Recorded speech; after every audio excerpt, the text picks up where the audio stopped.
తెలంగాణ పోలీసులు అరెస్ట్ అని చెప్పేసి చెప్తా ఉన్నారు. బండి సంజయ్ ఏమో నా కొడుకు లొంగిపోయిండు అని చెప్పేసి ఆయన అంటే పోలీసులు అరెస్ట్ అని ప్రకటించక ముందే నాకు చట్టం మీద నమ్మకం ఉంది, నేను లొంగిపోయాడు అని చెప్పేసి.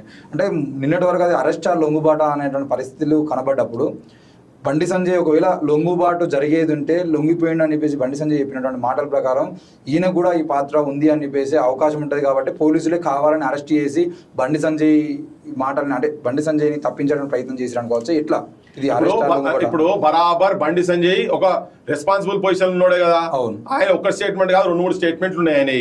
ఓకే, సో ఆయన క్లియర్ గా ఆయన్నే ఒప్పచెప్పిండు, అది పక్కా. పూర ఢిల్లీలో ఉండే 4:30 టైంలో ఫ్లైట్ ఎక్కడి వచ్చి అది కూడా బయటికి తీయాలి, ఈ ముఖ్యమంత్రి బయటికి తీయాలి, అది తీయరు.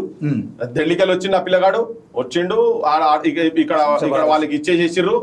ఈ అవుట్స్కట్స్ ఎక్కడ అపార్ట్ అది టీస్పా జంక్షన్ దగ్గర అక్కడ ఎక్కడో అకాడమీ దగ్గర పోలీస్ అకాడమీ దగ్గర ఎక్కడో ఒప్పచెప్పిర్రు, తీసుకొచ్చుకున్నారని చెప్పిర్రు, అది పక్కా.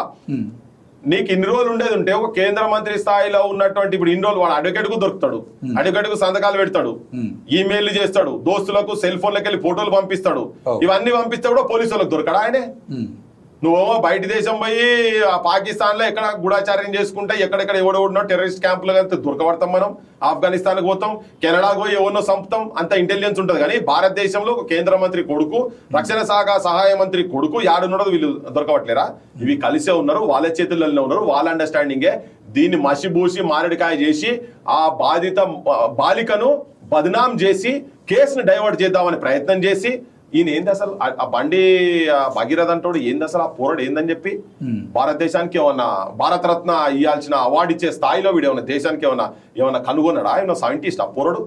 అసలు ఏంటిది ఆ పోరాడు ఏంటిది? లేకపోతే ఇప్పుడు అది ఆ పోరాడు ట్రయల్ లేకపోతే దేశానికి ఏమైనా ప్రమాదం అయ్యే పరిస్థితి ఉండేనా? రాత్రి 12:30 దాకా కొన్ని లక్షల కేసులు పెండింగ్ ఉన్న తర్వాత రాత్రి 12 గంటలు దాటిన తర్వాత కూడా కోర్టు ఇటువంటి బెయిల్ పిటిషన్ గురించి ఎందుకు ఆర్గ్యూ చేసేది? కోర్టుకు అంత టైం అయింది, కోర్టుకు అంత ఇంట్రెస్ట్ అయింది. ఒక పోక్సో ఒక మైనర్ బాలిక మీద అత్యాచారం చేసిన చెప్పిన మీద కోర్టుకి ఏం ఇంట్రెస్ట్? అప్పటిదాకా ఎందుకు కూర్చోవాలి? ఏం హై ప్రొఫైల్? దేశానికి ఏం నష్టం జరుగుతున్నది? ఎవరికి మానవాళికి ఏం నష్టం జరుగుతున్నది? అది కోర్టులు ఎక్కడి అపహాస్య పాలవుతున్నది బయట మొత్తము. గారాత్రి ఈయన పిటిషన్ తీసుకునేది, ఎవరి పిటిషన్ తీసుకున్నారు? భారతదేశంలో పోక్సో కేసు కింద ఏ కేసులో సిట్ వేసిండ్రు? ఇది రాజకీయ వ్యవస్థ మొత్తం ఉన్నోళ్ళు మొత్తం ఒకటయ్యి ఒక పేద బాలిక మీద దుర్మార్గం చేస్తున్నారు, దండయాత్ర చేసిండ్రు 2 ప్రభుత్వాలు. కేంద్రంలో ఉన్నటువంటి బీజేపీ, ఇక్కడ ఉన్నటువంటి కాంగ్రెస్ ప్రభుత్వం 2 దండయాత్ర చేసింది ఆ కుటుంబాన్ని. కనుక ఇక్కడ తిరగబడి మన సొంటోళ్ళము ఆ కుటుంబానికి అండ నిలబడ్డం కాబట్టి ఇలా ఒత్తిడికి గురయ్యి ఇలా మళ్ళా సెక్షన్స్ కూడా మార్చే స్థాయిలకు ప్రజా చైతన్యంతో వచ్చినటువంటి బలంతో ఆ ముఖ్యమంత్రి పతనం అవుతున్నాడు, నేను కథమైపోతున్నా, ఇళ్లలో నన్ను చీ అని తిట్టుకుంటున్నారు అని రేవంత్ రెడ్డి అప్పుడు చూసి ఎట్లనే చేసి ఇవన్నీ పెట్టి ఈ కేసులను పెడతాము, అది ఉన్నది ఉన్నట్టే, అది కూడా కొన్నిసార్లు ఒక్కసారి కాదు కొన్నిసార్లు అని చెప్పని పెట్టి కొత్త సెక్షన్స్ కూడా పెట్టిరు కదా. ఇది మొదలు ఎందుకు పెట్టలే? ప్రజలు తిరగబడ్డ తర్వాత కదా నువ్వు వచ్చింది. ప్రజాగ్రహం కింద బలైపోతాం, మషైపోతాం, మాడిపోతాం అని చెప్పని భయపడి ఇప్పుడు అది పెడుతున్నాడు. కానీ దీన్ని ఎక్కడ దాకా తీసుకుపోతాం అంటే ఈయన బండి సంజయ్ అంటేనే కేంద్ర మంత్రి ఉన్నంత సేపు ఆయన ఇంకా ఒత్తిడి చేస్తూనే ఉంటాడు. రేపు ఏమేం చేయబోతున్నాడో తెలియదు, ఎందుకంటే దుర్మార్గమైన ఆలోచన. రామచంద్రరావు గారు మీరు బొంద పెడుతున్నారు, నీ పార్టీని బొంద పెడుతున్నారు. మీ పార్టీలు అందరు ఇటువంటి వాళ్ళు ఉన్నారని కాదు, ఇటువంటి ఆలోచనలు ఉన్నట్టు అని కాదు. ప్రజాస్వామ్యంలో నీదో ఆలోచన ఉండొచ్చు, నాదో ఆలోచన ఉండొచ్చు, కానీ సంపుతాము, కొట్టుతాము, ఎట్లా పడతా ఎవరు పడతా వాళ్ళు ఏ ఆడోళ్ళు పడతా ఆడోళ్ళను ఇష్టం వచ్చినట్టుగా పోతాము, తిరుగుతాము. వాళ్ళు పేదోళ్ళు కనుక చిన్నోళ్ళు కనుక వాళ్ళకి రాజకీయ బలం లేదు కనుక ఎవరిని పడతా వాళ్ళని ఏదంటా చేయొచ్చు అని అనుకొని తిరిగి అంబోతులను తయారు చేసే పార్టీ కాదు కదా మీది. ఎంతమందిని బలి చేస్తారు పేదోళ్ళని మీరు? ఇట్లా ఉన్నోని కోచట్టము, లేనోని కోచట్టము. వానికి అధికారం ఉంటే ఒక తీరుగా, అధికారం లేకుంటే ఒక తీరుగా.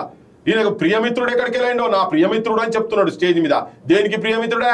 గోళీలు ఆడుకొని తిరిగా ఇటువంటి వాడు అని ప్రియమిత్రుడు. అసలు జనము అనుకుంటున్నారు, వీళ్ళకి అర్థమైతే లేదు. సో అంటే బరాబరి ఆయనే రిజైన్ చేయాలి. బీజేపీ పార్టీ కూడా ఆత్మవిమర్శ చేసుకోవాలి. ఆయన మాట్లాడితే కిందికి వెళ్ళి అంటాడు కష్టపడి వచ్చిండు అని చెప్తున్నాడు. మా ఈ సోయిన ముఖ్యమంత్రి ఆయన కిందికి వెళ్ళి కష్టపడి వచ్చిందని అంటే ఎవడే అందరు ఆకాశంలోకి వెళ్ళి ఊడిపడి ఉన్నారు. మొత్తం అందరు బంగారు నాణాలకి వెళ్ళి పుట్టి పెరిగిన వాళ్ళేనా ఇందంతా? అట్లా కాదు కదా.